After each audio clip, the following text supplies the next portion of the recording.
Muy bien, está en línea Alberto Ruscolecki, eres economista y analista internacional. Alberto, buen día, ¿cómo estás? ¿Qué tal? Muy buen día, José Luis. ¿Cómo estás? Bien, bien, hoy temprano arranqué con un tema que pegó, se ve en la audiencia. Vos sabés que había visto un tuit de Irene Montero, Sí, donde hablaba o desafiaba a alguien a terminar con el criminal bloqueo norteamericano a Cuba.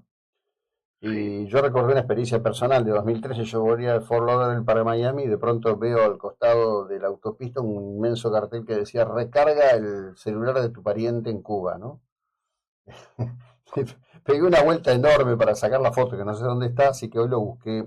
Busqué una imagen en internet, digo, ay por Dios, en esta era de la disonancia cognitiva, las cosas que hay que seguir escuchando. Pero bueno, lo doy a modo de introducción y te pregunto, ¿qué está buscando Donald Trump con toda la movida que se está haciendo, bueno, en este caso en torno del tema Venezuela y la nueva llamada política antiterrorismo vinculado al tráfico de narcóticos, de cocaína fundamentalmente y fentanilo, ¿no?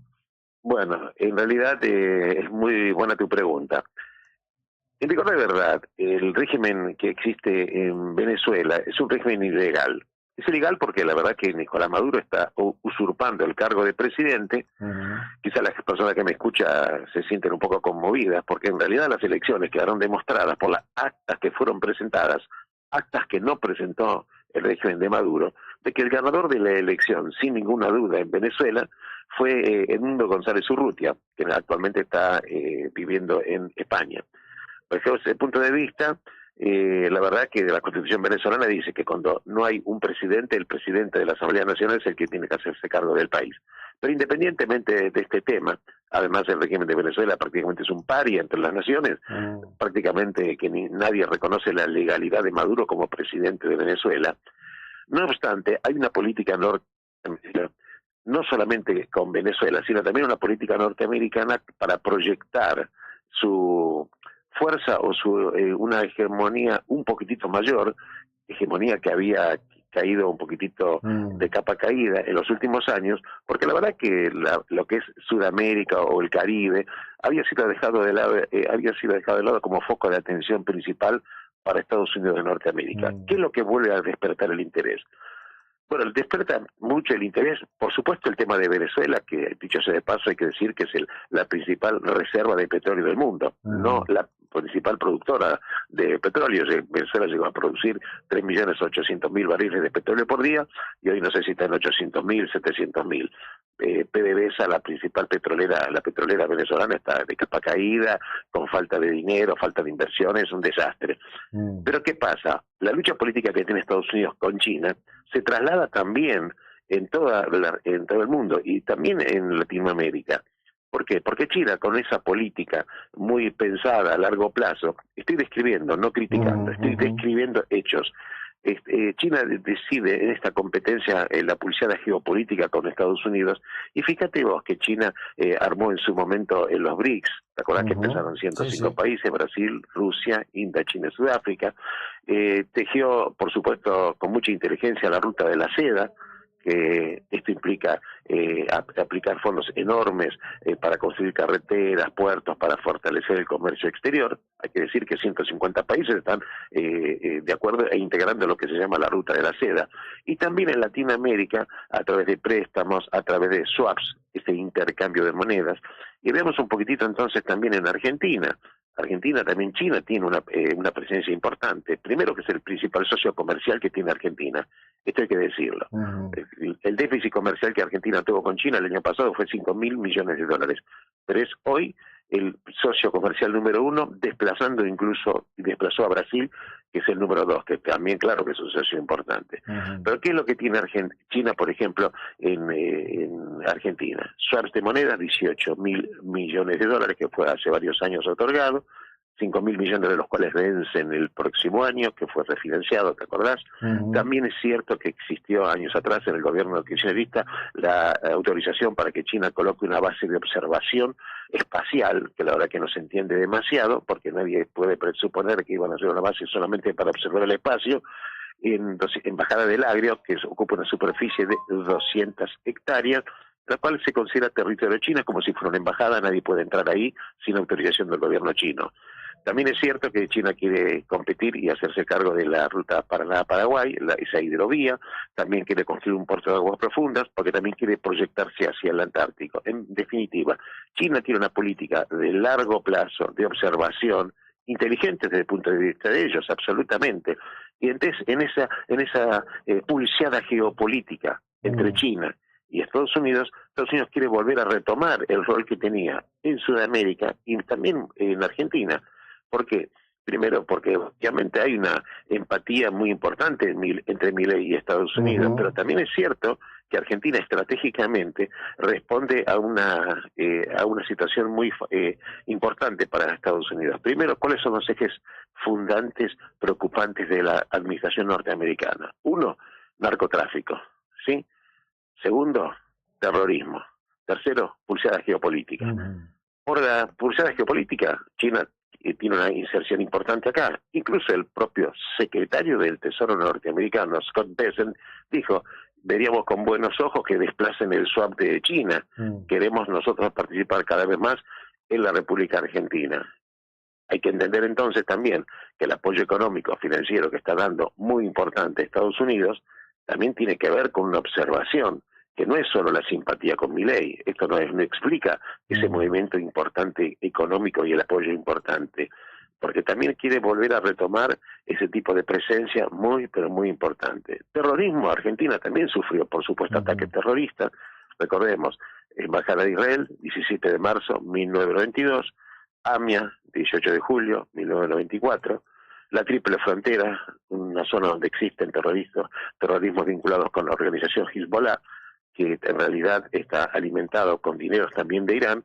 Entonces también Argentina es un punto de observación importante, y muy especialmente la Triple Frontera. Entonces, ya sea por terrorismo, ya sea por pulseada geopolítica con China, ya sea por terrorismo, y ya sea por un régimen de Venezuela, que por ejemplo Estados Unidos, obviamente con esta presión militar, una presión importante, porque la verdad es que en Trinidad y Tobago llegó esta semana un destructor muy grande y está navegando desde el Mediterráneo el mayor barco del mundo, que es el portaaviones Gerald Ford, que una eslora creo que de 300 metros con 90 aviones de ataque, no para atacar a Venezuela, obviamente, pero sí para presionar fuertemente al régimen de Nicolás Maduro, que bueno, Estados Unidos dice: señores, Venezuela está comprometida en el tema del narcotráfico. También es cierto que lo dice y es verdad, con Colombia, a punto tal de que el día viernes de la semana pasada colocó en la lista Clinton, que es una lista que se creó en 1995 aproximadamente por el expresidente Clinton, a Gustavo Petro, a su hijo, a su esposa y al ministro del Interior, que se llama Benedetti, lo colocó en una lista de narcotraficantes, congelando bienes que tienen Estados Unidos, etcétera. ¿Qué quiere decir? La lucha contra el narcotráfico atraviesa Venezuela, atraviesa Colombia.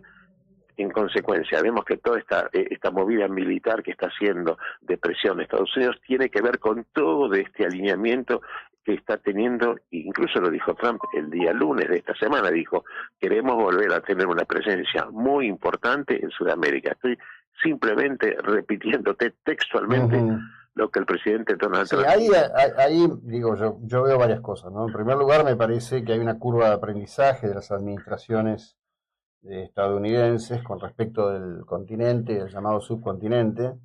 Me parece que Argentina siempre gozó de una mirada un tanto especial, más allá de sus titiritambos ideológicos. Yo tengo muy presente la imagen del ex canciller Timmermans subido a bordo de un Galaxy C-17 cortando los hunchos de envíos con material de seguridad, casi allanando un avión norteamericano, y la administración de Obama mirando para otro lado.